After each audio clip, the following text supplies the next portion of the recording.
Segundo Reis, capítulo 20, diz assim: Por esse tempo, Ezequias adoeceu de uma enfermidade mortal. O profeta Isaías, filho de Amós, foi visitá-lo e lhe disse: Assim diz o Senhor: Ponha em ordem a sua casa, porque você morrerá, você não vai escapar. Então Ezequias virou o rosto para a parede e orou ao Senhor, dizendo: Ó Senhor, lembra-te de que andei diante de ti com fidelidade, com coração íntegro, e fiz o que era reto aos teus olhos. E Ezequias chorou amargamente. Antes que Isaías tivesse saído do pátio central, a palavra do Senhor veio a ele, dizendo: Volte e diga a Ezequias, príncipe do meu povo: Assim diz o Senhor, o Deus de Davi, seu pai. Ouvi a sua oração e vi as suas lágrimas. Eis que eu vou curá-lo e, ao terceiro dia, você subirá à casa do Senhor. Acrescentarei 15 anos à sua vida e livrarei das mãos do rei da Assíria tanto você quanto esta cidade. Defenderei esta cidade por amor de mim e por amor a Davi, meu servo. Isaías disse mais: Peguem uma pasta de figos. Eles a pegaram e a puseram sobre a úlcera, e Ezequias recuperou a saúde. Ezequias perguntou a Isaías: Qual será o sinal de que o Senhor me curará e de que ao terceiro dia subirei à casa do Senhor? Isaías respondeu: Este é o sinal que você receberá do Senhor para indicar que ele cumprirá o que prometeu. Você quer que a sombra se adiante 10 graus ou que retroceda 10 graus?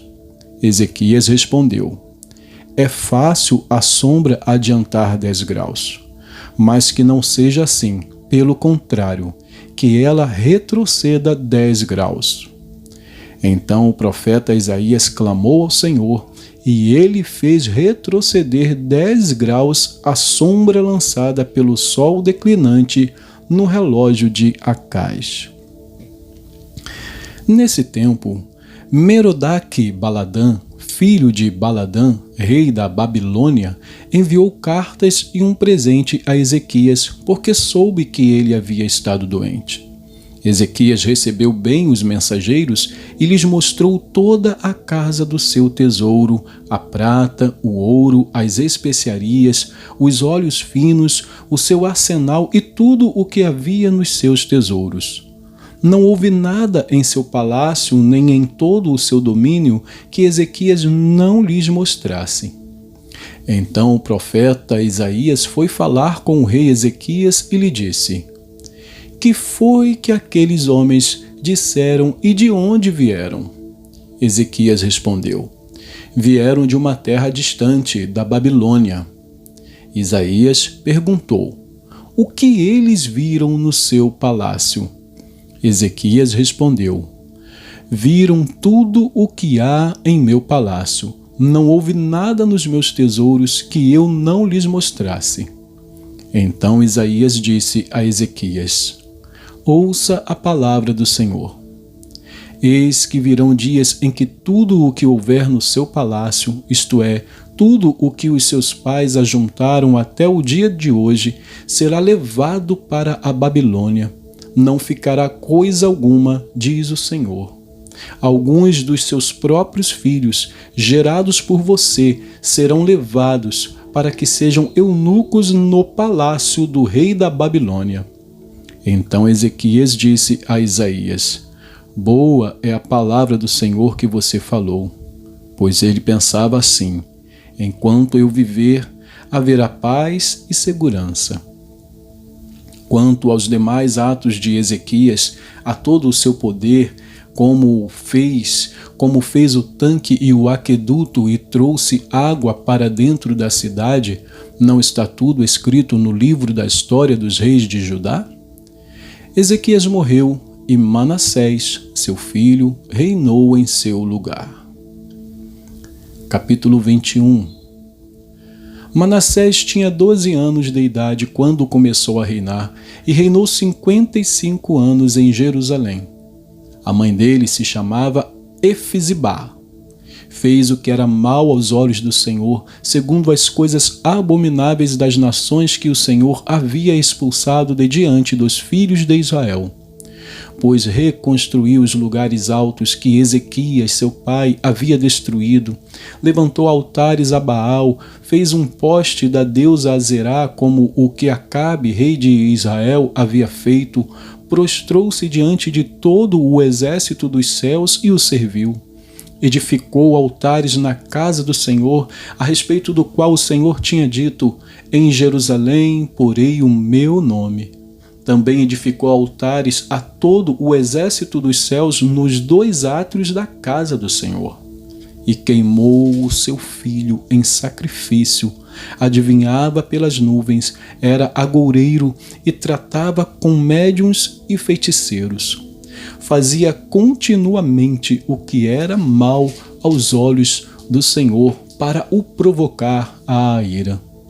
Também pegou a imagem da escultura da deusa Azerá que ele tinha feito e a colocou no templo a respeito do qual o Senhor tinha dito a Davi e a seu filho Salomão: neste templo e em Jerusalém, que escolhi de todas as tribos de Israel, porei o meu nome para sempre.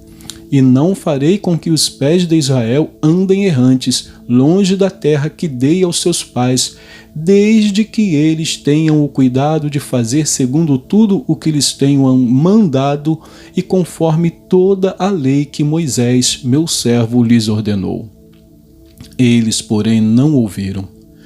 Manassés de tal modo os levou a andar errantes que fizeram pior do que as nações que o Senhor tinha destruído de diante dos filhos de Israel. Então o Senhor falou por meio de seus servos, os profetas, dizendo: visto que Manassés, rei de Judá, cometeu estas abominações, fazendo pior do que tudo o que os amorreus fizeram antes dele, e também levou Judá a pecar com os ídolos dele, assim diz o Senhor, Deus de Israel: eis que trarei uma desgraça tão grande sobre Jerusalém e Judá, que todo aquele que ouvir a respeito dela ficará com os 2 ouvidos tinindo. Estenderei sobre Jerusalém o cordel de Samaria e o prumo da casa de Acabe. Eliminarei Jerusalém como quem elimina a sujeira de um prato, limpando e virando-o de boca para baixo. Abandonarei o remanescente da minha herança e o entregarei nas mãos de seus inimigos. Servirá de presa e despojo para todos os seus inimigos. Porque fizeram o que era mal aos meus olhos e me provocaram à ira, desde o dia em que os pais deles saíram do Egito até o dia de hoje. Além disso, Manassés derramou muitíssimo sangue inocente, até encher Jerusalém de um extremo ao outro, sem falar do seu pecado com que levou Judá a pecar, praticando o que era mal aos olhos do Senhor. Quanto aos demais atos de Manassés, a tudo o que fez e ao seu pecado que cometeu, não está tudo escrito no livro da história dos reis de Judá?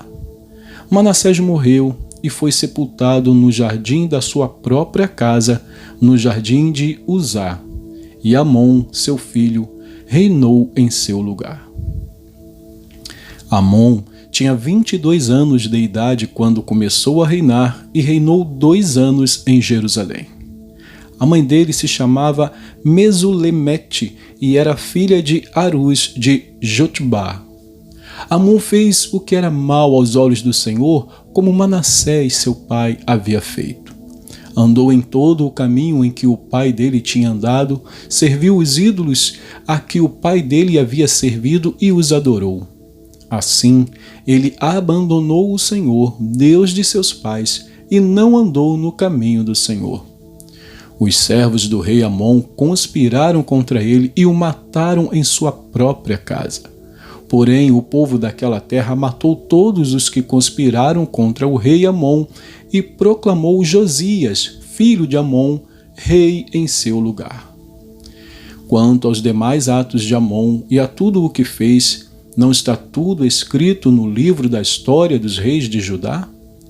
Amon foi sepultado em seu túmulo no jardim de Uzá, e Josias, seu filho, reinou em seu lugar. Vamos a Daniel. Daniel, capítulo 10. Daniel 10 diz assim: No terceiro ano de Ciro, rei da Pérsia, uma palavra foi revelada a Daniel, cujo nome é Beltesazar. A palavra era verdadeira e envolvia grande conflito. Ele entendeu a palavra e teve entendimento da visão. Naqueles dias, eu, Daniel, fiquei de luto por 3 semanas. Não comi nada que fosse saboroso, não provei carne nem vinho, e não me ungi com óleo algum, até que passaram as 3 semanas.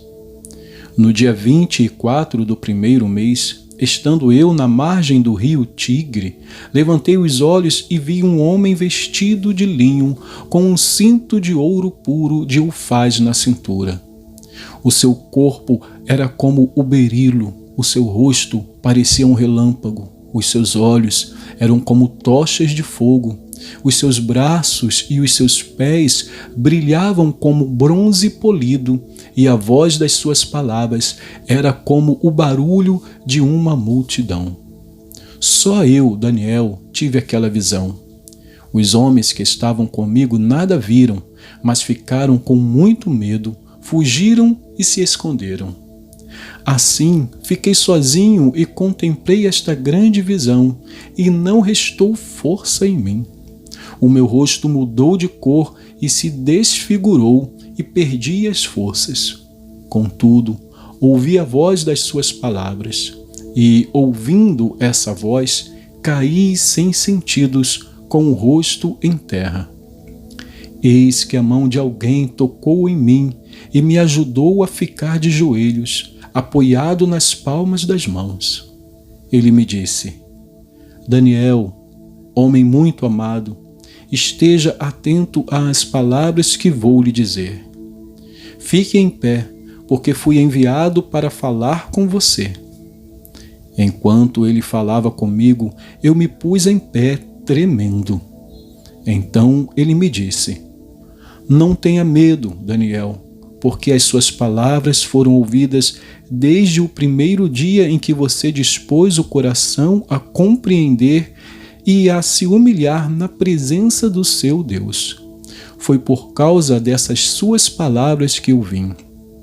Mas o príncipe do reino da Pérsia me resistiu durante 21 dias. Porém Miguel, um dos príncipes mais importantes, veio me ajudar, e eu fiquei ali com os reis da Pérsia. Agora vim para fazer com que você entenda o que vai acontecer com o seu povo nos últimos dias, porque a visão se refere a dias ainda distantes. Enquanto ele me dizia essas palavras, dirigi o olhar para o chão e fiquei mudo. Então um ser semelhante aos filhos dos homens me tocou os lábios e passei a falar. Eu disse àquele que estava diante de mim: Meu Senhor, essa visão me causou muita dor e eu fiquei sem força alguma. Como pode este seu servo falar com o meu Senhor? Porque quanto a mim, não me resta mais nenhuma força e quase não posso respirar. Então aquele ser, semelhante a um homem, tocou em mim outra vez e me fortaleceu. E disse: Não tenha medo, homem muito amado, que a paz esteja com você.